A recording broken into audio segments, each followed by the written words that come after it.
जी, आप लोगों को मोहित भाई ने एक बात कही है सवाल करने की,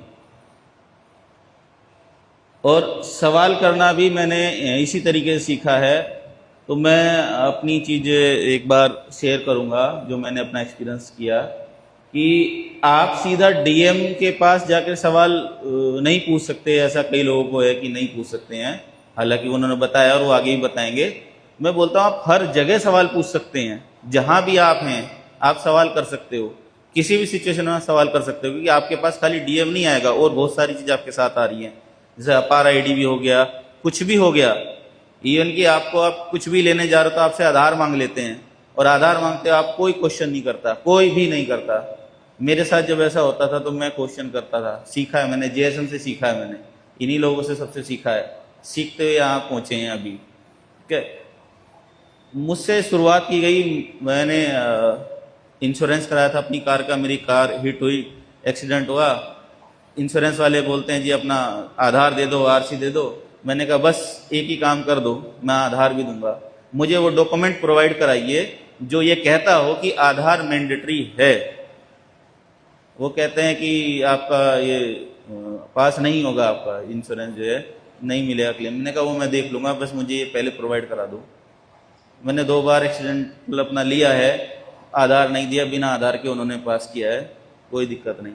फिर मैंने इसी चीज़ का एक एक्सपेरिमेंट किया स्कूल के ऊपर। मेरे वर्कर थे, उनका मुझे बच्चों का एडमिशन कराना था प्राइमरी स्कूल में। वहाँ मैं गया, मैंने कहा भाई एडमिशन कराना है। कहते हाँ जी आधार लगेगा, ये लगेगा। मैंने सोचा चलो यार सरदर्द मुक्त करो, पहले एडमिशन कराओ। मैंने भेज दिया उनको, वो बेचारे 2 घंटे लाइन में लगे। उसके बाद बोलते कि अपना आधार लेके आओ और अपने बच्चों का भी लेके आओ, जो भी 3 मेरे ख्याल 6-7 साल के बच्चे थे, उनका आधार। वो मेरे पास आए, कहते भैया वो तो आधार मांग रहे हैं। मैंने कहा अच्छा चलो भैया, पहले तो एक्सपेरिमेंट मुझे खुद ही करना पड़ेगा। तो मैं फिर उस स्कूल में गया, मैंने कहा जी आधार मैंडेटरी है? कहता जी हाँ। मैंने कहा वो दिखाओ जरा जो दस्तावेज है जिसमें लिखा है कि आधार मैंडेटरी है। मुझे इशारा करता है कि वो रहा प्रिंसिपल रूम, चले जाइए। मैं प्रिंसिपल रूम में गया, मैं प्रिंसिपल के सामने बैठा। मैंने कहा जी बस मुझे बताइए बिना आधार के नहीं होगा एडमिशन? कहते हैं नहीं होगा। मैंने कहा अब मुझे वो डॉक्यूमेंट दीजिए जिसमें लिखा हो, क्योंकि केवल आपको 2 जगह आधार चाहिए, केवल 2 जगह। पहला, जब आप दान दे रहे हो यानी कि टैक्स, ठीक है, ये आप सरकार को देते हो, उस टाइम आपको आधार चाहिए, ठीक है। दूसरा, जब आप उससे भीख ले रहे हो यानी कि सब्सिडी। केवल इन 2 जगह के अलावा तीसरी जगह कहीं पर मैंडेटरी नहीं है आधार। वो भी तब किया था जब प्राइवेसी को लेकर के सुप्रीम कोर्ट में सेंट्रल गवर्नमेंट ने लिखा था कि जी हम कैसे पहचानेंगे किसको हमने दिया है, इस वजह से वो मैंडेट किया था, अदरवाइज वहां भी मैंडेट नहीं हो रहा था। ठीक है, तो आधार आपका कहीं मैंडेट नहीं है। अभी एसआईआर की जो बात की है उसके जो पीछे है वो सारी चीजें हैं। मैंने एसआईआर का फॉर्म जब देखा तो उस पर नाम लिखा है, आपका नाम नीचे, और नीचे लिखा आधार। आधार के साथ में ब्रैकेट में लिखा है ऑप्शनल, छोटे अक्षरों में। वो कोई नहीं पढ़ रहा है, आधार नंबर लिख के जा रहे हैं सब। ऑप्शनल को कोई पढ़ता ही नहीं है कि उसमें ऑप्शनल है, क्योंकि वो आपका डेटा उनके पास ऑलरेडी है एसआईआर का भी। ठीक है, तो आप अगर एसआईआर का फॉर्म नहीं भी भरेंगे तो भी उनके पास पूरा डेटा आपका है, क्योंकि वो शुरू से ले चुके हैं। उनकी एक्सरसाइज इसी तरीके से चल रही है, आज भी चल रही है और आगे भी करेंगे वो, क्योंकि हमारे हिसाब से कुछ नहीं चल रहा है। वो ऊपर से जो 11 फैमिली हैं उनके हिसाब से चल रहा है कि पूरे वर्ल्ड को कंट्रोल करना है। वर्ल्ड को कंट्रोल करने के लिए आपकी पूरी पावर सेंट्रलाइज होनी चाहिए। जब एक जगह आ जाएगी तो एक बटन दबाना है, खत्म आदमी। ठीक बोला मोहित भाई? तो ये टोटल सारा जो एक्सरसाइज जितनी भी हो रही है सेंट्रलाइज करने के लिए हो रही है। पहले हम सारे डिसेंट्रलाइज थे, अभी वो सबको सेंट्रलाइज कर रहे हैं। तो कोशिश जितनी हो सके आपसे, आप लोग ये कीजिए कि सेंट्रलाइज ना हो, डिसेंट्रलाइज रहें। यानी कि आधार जहां भी जोड़ने की बात करें तो पहला सवाल एक ही, शुरुआत वहां से कर देंगे तो आपके अंदर कॉन्फिडेंस आना शुरू हो जाएगा। क्योंकि एक जीत, छोटी सी जीत आपको एक अगले लेवल पर लेके जाएगी। जहां पर भी हैं, सामने वाले ने आधार मांगा, बताओ दिखाओ मुझे, आधार के बिना नहीं हो सकता क्या? मैंने अपना मोबाइल नंबर नया लिया, बिना आधार के लिया। मैं बैंक में गया, बैंक में बिना आधार के उसको चेंज कराया नंबर को, आधार नहीं दिया मैंने उसको। मुझे परेशानी हुई, उन्होंने बोला नहीं होगा। मैंने कैसे नहीं होगा, दिखाओ मुझे। बस मैं उस पर अड़ता तो मेरे को डॉक्यूमेंट दिखा दो। और मैं आपको सब कुछ दे दूंगा। तो सबसे पहला सवाल यही होना चाहिए आप लोगों का कि दिखाओ, ठीक है जी। क्योंकि अपार आईडी जब बनी थी उस टाइम भी यही चल रहा था कि अभिभावक ये कह रहे थे कि हमें नहीं बनवानी, तो टीचर बोल रहे कि लिख के दो कि हमें नहीं बनवाना। ऐसा किस किस के साथ हुआ है? हुआ है किसी के साथ? ऐसा हुआ है ना। मेरा सवाल यह था कि ये कहां लिखा है कि लिख के देना है?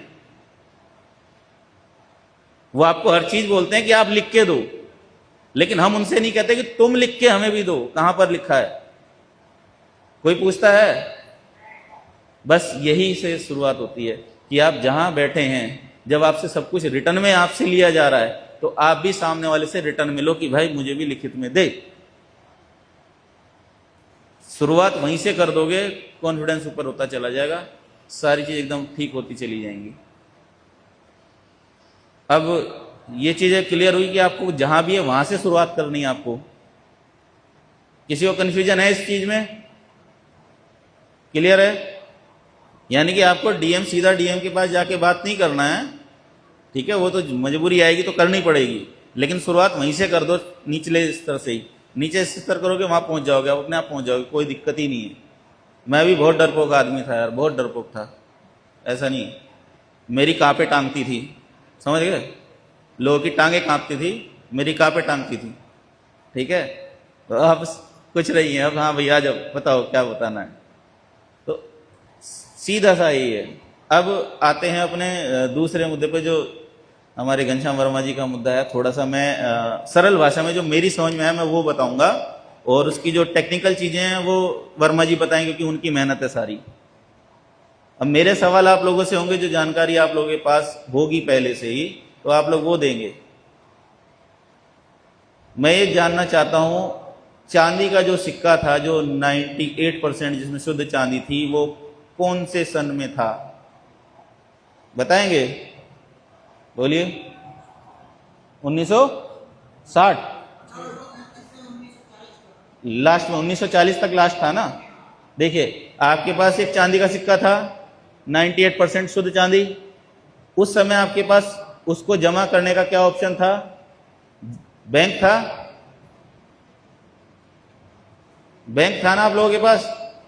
आपकी 98% चांदी, उसके अंदर आपने गए जाकर के 1 रुपया दिया, आपने चांदी का सिक्का दे दिया। अभी उन्होंने वो 1940 यानी कि 1940 के बाद उन्होंने उसको 50% चांदी में कन्वर्ट कर दिया। ठीक कह रहा हूं वर्मा जी? ठीक है जी। अब आपसे जो 1 रुपया लिया था उसमें आधी चांदी कर दी, यानी कि आपका आधा सिक्का कर दिया, यानी कि कायदे में 50 पैसे हैं। ठीक हूं मैं? 50 पैसे के सिक्के पर 1 रुपए की मोहर लगा दी उन्होंने। आपकी लूट बैंक ने 50 पैसे की वहीं कर दी। अब आपके पास केवल 50 पैसा है, लेकिन रुपए 1 लिखा है, यानी कि अब उसके अंदर आधा चीज आएगी जो आपकी पहले 1 आ रही थी। यानी कि जो 1 रुपए में आप खरीद सकते थे, अब वो 2 रुपए में खरीदा जाएगा। आपके साथ ये घटना घटती है अभी। अच्छा, अब मुझे ये बताइए, जो 50% चांदी वाला सिक्का था उसको गिलट यानी कि अलॉय में कब बदला गया था? यानी कि लास्ट जो 50% चांदी का सिक्का था वो लास्ट तक कब था? 1944। ठीक है जी, ये ध्यान रखिएगा आप। 1940 में आपके पास 98% चांदी थी और 1944 में आपके पास आ गई 50% चांदी। अब 50% चांदी भी बैंक ने लेकर के आपको अलॉय दे दिया। हमारी भाषा में हिंदी में उसे गिलट बोलते हैं, आपकी भाषा में अंग्रेजी भाषा में कहते हैं अलॉय। मैं ठीक कह रहा हूं वर्मा जी? ठीक है। अब आप सोचिए कि आपकी 50% चांदी यानी कि जो 50 पैसे था, जिसको 1 रुपया ठप्पा लगा के दिया था, अब वो गिलट दे दिया, यानी कि उसकी वैल्यू मेरे ख्याल से, अनुमान बता रहा हूं, बाकी आप ठीक कर लेना, 10 पैसे के आसपास रही होगी उसकी। 10 पैसे के ऊपर उन्होंने 1 रुपए का स्टैंप लगा दिया, यानी कि अब आपको 10 रुपए खर्च करने हैं 1 रुपए के आइटम को खरीदने के लिए, जो आपकी एक 98% चांदी का था। ठीक है, ये आपसे ले लिया। अभी ये बताएंगे जो गिलट का जो था ये चेंज करके 1 रुपया जो अभी लोहे का है, जिसको वर्मा जी दरिद्र नारायण कहते हैं, ये आपके हाथ में कब दिया गया? बताएंगे? 1947 में। जी ठीक है, 1947 में आपके पास जो अलॉय था, यानी कि अलॉय में मिक्स धातुएं होती हैं, इसीलिए अलॉय कहते हैं, उसमें सोना चांदी सब कुछ मिक्स होता है, लेकिन बहुत कम मात्रा में होता है। उसके बाद उन्होंने लोहा दे दिया, यानी कि वो जो थो 10% पॉइंट 10 पैसे का जो रुपया था आपके पास, उसको भी हटा के अब समझिए कि 1 पैसा रह गया वो, उसकी वैल्यू एक्चुअल में। ठीक है, यानी कि उस समय आपको 1 रुपए की आइटम को खरीदने के लिए 100 रुपए खर्च करने थे, जो लोहे वाले सिक्के थे। आपका घट गया। आपको समझ में आया कि क्या चीज बढ़ रही है और क्या घट रहा है। और हम में से किसी ने ही नहीं जाना कि उस पे 1 रुपए की स्टैंप लगाई है, उसकी वैल्यू खत्म कर दी है। समझ रहे हैं आप लोग? वैल्यू 1 रुपया ठप्पा लगाया है, लेकिन उसकी चांदी जो थी, यानी कि उसकी जो आत्मा थी, वो हटा दी है, खत्म। उसके बाद इनके दिमाग में और भी चीज आई कि भाई अब थोड़ा सा रुपया जो है, कागज का नोट जो है उसको लाया जाए। यानी कि अब आपके पास जो धातु है वो धातु भी नहीं है। अब आपके पास जो रुपये का नोट जो है, कागज का नोट, अब उसकी वैल्यू आप समझिए, आपके पास 1 रुपए से लेकर के 500 रुपए का जो नोट है कागज का, मेरे ख्याल से उसमें ज्यादा डिफरेंस नहीं होगा, 10-20 पैसे का डिफरेंस आएगा टोटल की प्रिंटिंग टोटल कॉस्ट में, 1 से लेके 500 तक। ऐसा क्या चीज उसमें चेंज होती है कि 1 रुपए का जो नोट है, बैंक नोट, उसमें और 500 रुपए का जो बैंक नोट है, उसमें क्या चीज डिफरेंस है? समझ सकते हैं आप लोग? पहले के चांदी के सिक्के में फर्क था।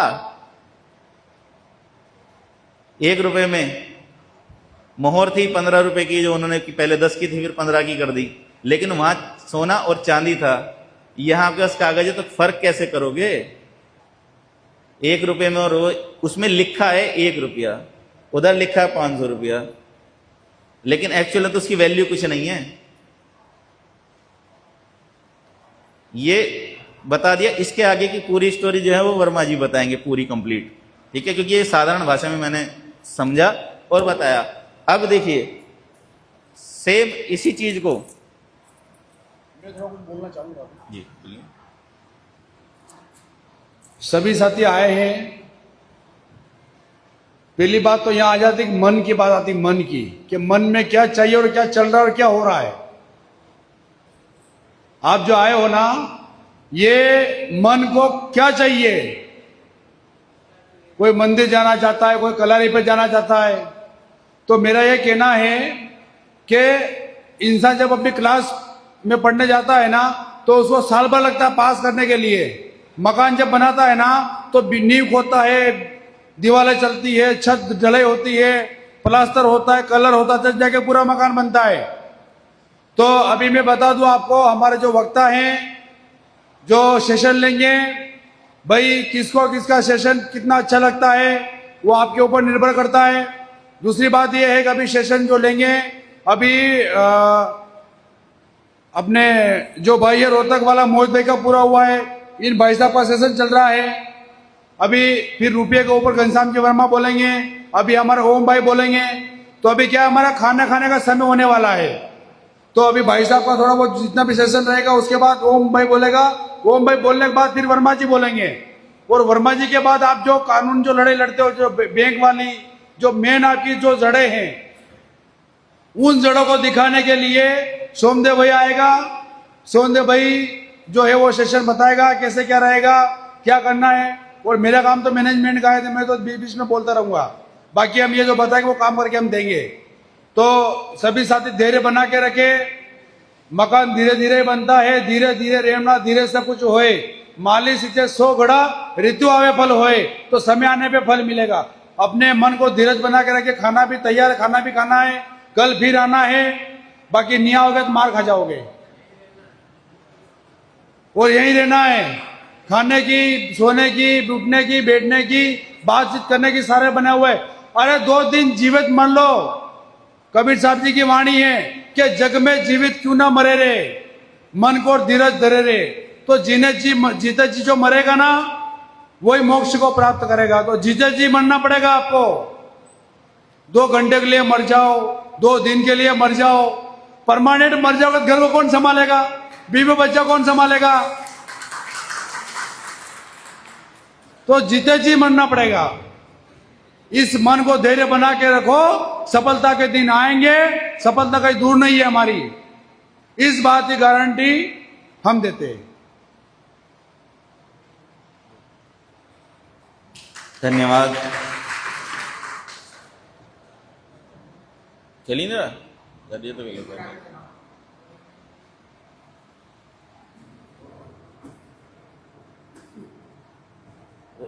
खाली कैमरा ऑन कर दो, कैमरा।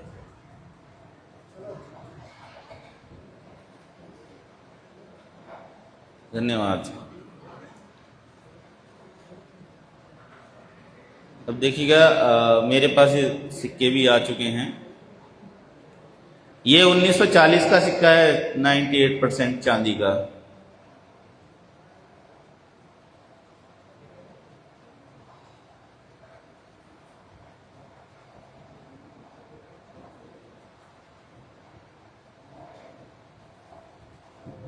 %98 चांदी का सिक्का है ये, ठीक है जी। मैं इसमें देख पा रहा हूँ कि यकीन मानेगा, मैंने खुद नहीं हाथ में लिया था ये कभी, आज पहली बार मैंने हाथ में लिया है। तो मुझे इसका वेट फील हो रहा है कि हाँ ये कुछ है, ये दम है इसके अंदर। इसके बाद 44 का है, इसमें वेट कम महसूस हो रहा है मुझे, लेकिन इसमें 50% चांदी है इसमें, ठीक है जी। लेकिन चांदी इसमें है अभी आपके पास। उसके बाद ये अलॉय है, गिलट, इसमें वेट है। उसके बाद इन्होंने ठेंगा दिखा दिया आपको लोहे का, दरिद्र नारायण देके, ठीक है जी। ना इसमें वेट है ना इसमें धातु है, ठीक है जी। उसके बाद उन्होंने कहा नहीं, अब इसको और भी छोटा कर देते हैं, यानी कि और भी छोटा कर दिया इसको, बिल्कुल खत्म। और फिर आपकी जेब से ये भी गायब कर दिया है। आज आपकी जेब में ये भी नहीं है, ठीक है जी। अब मैंने एक प्रैक्टिकल सीखा, मतलब खुद से सीखने की कोशिश करता हूं। हम सबको एक भ्रम में रखा जाता है, यानी कि हमारे माइंड की नरिशमेंट इस तरीके से किया है पूरे दिमाग को। आप लोग देखिए, सबको ये पता लग रहा है कि आज अगर मैं कोई जमीन खरीद लूं, जैसे 1 बीघा जमीन खरीदा, तो 2 साल में 3 साल में वो डबल हो जाएगी। ऐसा किस किस को लगता है? लगता है ना, ठीक है, बराबर है। अभी जिसको डबल लगा वो इधर आ जाइए मेरे पास, आ जाइए, इधर आ जाइए। जिसको डबल लगा है वो मेरे पास आ जाइए जरा एक बार, आ जाइए, कोई बात नहीं, कोई बात नहीं, आ जाइए, आ जाइए। क्योंकि ये बहुत जरूरी चीज है। हमारे साथ जो खेल खेला गया है ना दिमाग के साथ, वो बहुत जरूरी है निकलना। आइए बैठिए। अब मान के चलिएगा, आज 1 बीघा जमीन जो है हम 10 लाख की खरीद रहे हैं, ठीक है। हम 2 साल की बात नहीं, 5 साल की बात करते हैं। 5 साल में डबल हो जाएगा, ठीक है जी। डबल हो जाएगा तो कितना हो जाएगा? 20 लाख। 20 लाख, ठीक। तो कहने के लिए होगा कि वो दुगना हो गया है ना, और सब खुश हो जाएंगे, हाँ हमारे दुगना हो गया है ना। कितने लोग खुश होंगे इस बात से कि दुगना हो गया? सभी हो जाएंगे ना। अच्छा, अब मैं जानना चाहता हूं, मान लीजिए आपने यहां पर एक जमीन खरीद ली, ये समझ लीजिए 1 बीघा है आपके पास, ये अब 20 लाख का हो गया है आज। आप ये दुगना हो गया ना, तो आज ये आप बेच के 2 बीघा जमीन खरीद लेंगे इसी के साथ वाली। उसका भी तो क्यों? डबल हो गया ना सर। नहीं, उसका डबल नहीं हुआ ना, आपका डबल हुआ है ना। जो 2 बीघा खरीद ली उसका, वो भी तो डबल होगी ना उसके साथ, साल के हिसाब से। तो इस हिसाब से तो वो भी डबल नहीं हुआ ना। हाँ, वही बराबर। यही चीज कहना चाहता हूं कि देखिए, आपको भ्रम में डाला गया कि वो डबल हो गया है। आप वो बेच के दुगना नहीं खरीद सकते। आपको मतलब नहीं है ना बगल वाले से, भाई आपका डबल हुआ है, खुशी आपको हुई है, दूसरे को थोड़ी हुई है। आपको खुशी रही कि मैंने 10 लाख का खरीदा था 5 साल पहले, आज 20 लाख हो गए मेरे, तो खुशी डबल हो गई कि दुगना हो गया। जबकि दुगना नहीं हुआ है, आपके जो नोट की वैल्यू है वो आधी हो गई। यानी कि जो 5 साल पहले आपने 10 लाख दिए थे, आज उसके लिए आपको 20 लाख खर्च करने हैं। कभी इस एंगल से सोचा आपने? सब सोचते हैं डबल हो गया। आज मैंने पिछले एक साल पहले मैंने सोना 1 ग्राम, वो 10 ग्राम खरीदा था तो 1 लाख का था, आज वो 1.5 लाख का हो गया। तो 1.5 लाख में वो उसको लगता है 1.5 गुना। मैंने कहा आज बेचो और 1.5 गुना खरीद के दिखाओ, खरीद सकते हैं। इट मीन्स कि उनकी वैल्यू कभी नहीं बढ़ती ना घटती, आपकी मेहनत की वैल्यू गिर रही है, ठीक है जी। आपको थैंक यू। अभी आप लोग धन किसको मानते हैं? इसको या आपकी जेब में जो नोट है उसको, किस चीज को धन मानते हैं आप लोग? बताइए। हाँ जी, धन किस चीज को मानते हैं आप लोग? धन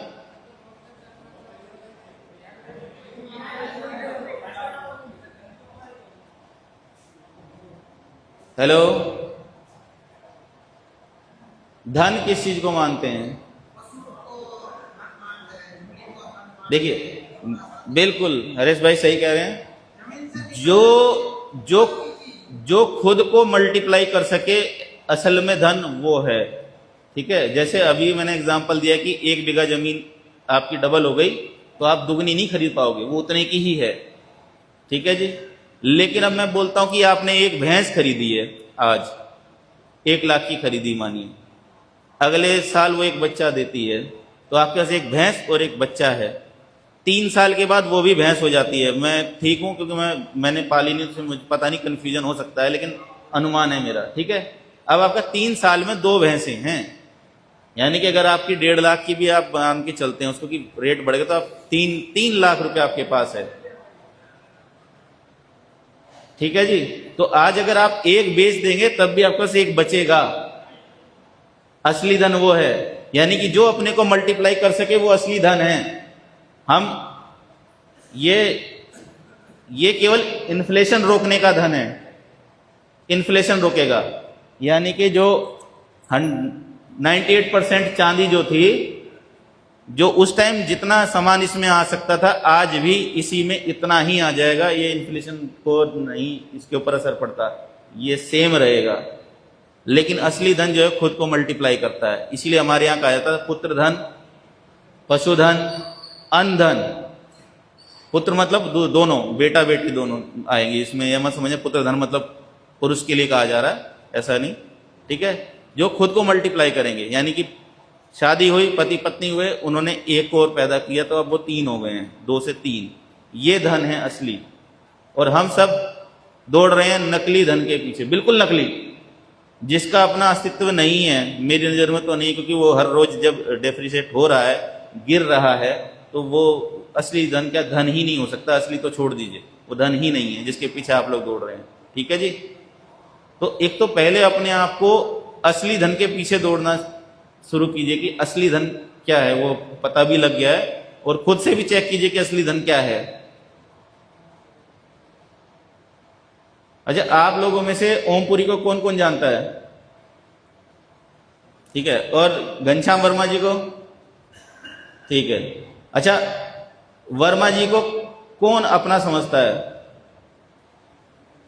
ध्यान रखना, कौन कौन अपना समझता है? अच्छा, 1 2 3 4 5, अच्छा 6-7 लोग अपना समझते हैं, और बाकी? हाँ जी, जानते नहीं, अभी जानने के लिए सबने हाथ उठाया था ना। मैंने पूछा घनश्याम वर्मा जी को कौन अपना मानता है? वर्मा जी 8-9 हाथ उठ रहे हैं बस, जो आपको अपना मानते हैं। अच्छा चलो ठीक है, मेरे को आप लोगों ने पहली बार देखा है, कुछ लोग जानते हैं। और मुझे कितना मानेंगे आप? मानते हैं? अपना मानेंगे मुझे? ठीक है, मैं किसी को अपना नहीं मानूंगा। हरेश भाई ऐसा नहीं यार, मतलब ये कौन सी बात हो गई यार, मतलब आपको पता है तो आप ऐसा उंगली करेंगे? अच्छा देखिए, ये जो हमारा है ना, हमारे साथ जो खेल दिमाग के साथ चलता है, मैं उसी के साथ बात कर रहा था। ये अपना मानना क्या चीज है? आप आ जाइए, आप आ जाइए।